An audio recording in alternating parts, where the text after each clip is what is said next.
guys, it's Izzy here, and today I'm going to be showing y'all how I choose what books I'm going to buy in a month.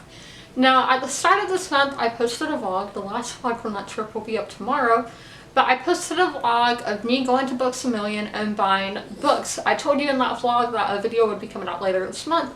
This video of how I choose which ones to buy, and that is what we will be talking about in today's video.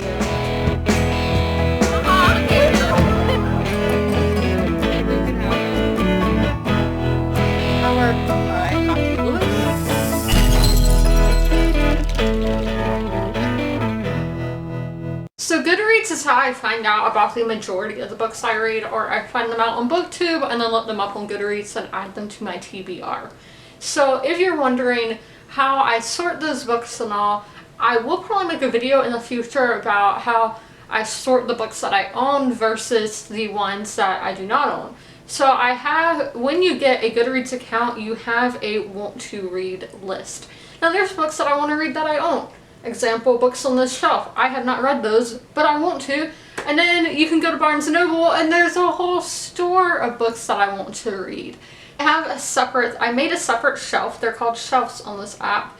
And that is the to buy shelf. So when I see a book that I want to read that I do not own, I click to add it to my to buy shelf. So you click down to the want to read and then you can create a new shelf, which I've already done, and that's my to buy shelf. So I have over 400 books on this to buy shelf because obviously I'm not going to go buy 415 books all in one day.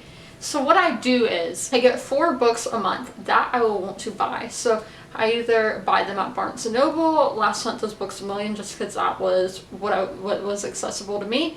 And then I had 2 books that I get on Amazon. So obviously Barnes & Noble's not always going to have the books that you want to buy.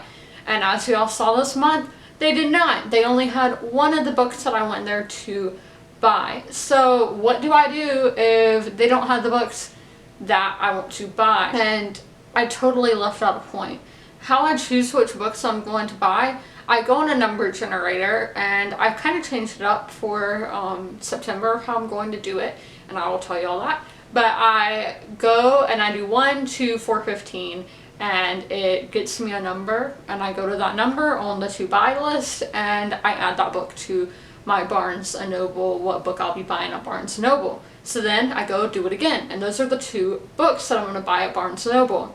So for Amazon, for that list, I asked a friend, I asked my dad this time, but just, you can ask anybody. I'm like, give me a number, and then number 1 through 10, and then give me a letter. So I will go to, it'll be an author's name, a book title name, it'll just be whatever comes first, and I click that.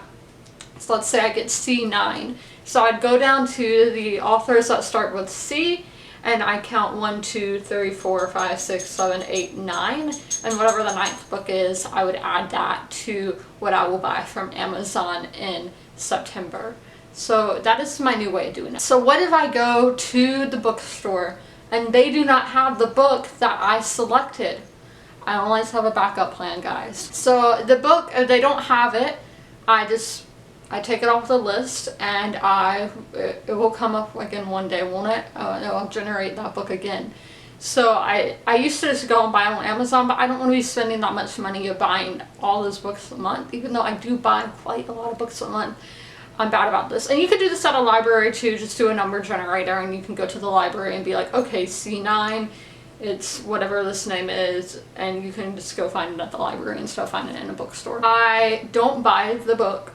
They don't have it. I don't go buy it on Amazon. I don't go buy it on the bookstore's website. No, that's not what I do. My backup plan is I have 4 genres that I buy from. So we have fiction. It could be YA or it could be adult. I personally prefer to read adult, but there's some YA books I do want to read. So there's an option of having a YA book.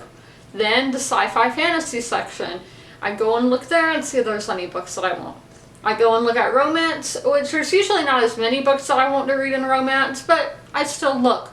And then I go to nonfiction and see if there's anything that I want to read. There usually is. So I'll go to those sections and pick a book out from one of those and that's just the book and it'll be a book that I already have, that I know it's on my to buy list, so I won't just buy a random one. So if I know it's on my list, then I will buy it. So that is how I choose what books to buy. And if you need any more help or assistance, let me know down below in the comments, and I would be happy to help you, and happy to help you come up with a plan of your own on how to pick out books, because you don't have to do it how I do it. This is just my personal preference of how I like to. But I'll be happy to help anyone, so let me know down below in the comments, tweet me, whatever, Instagram message me, I don't care. But I hope you guys enjoyed this video, and as always, comment, rate, and subscribe. Bye guys!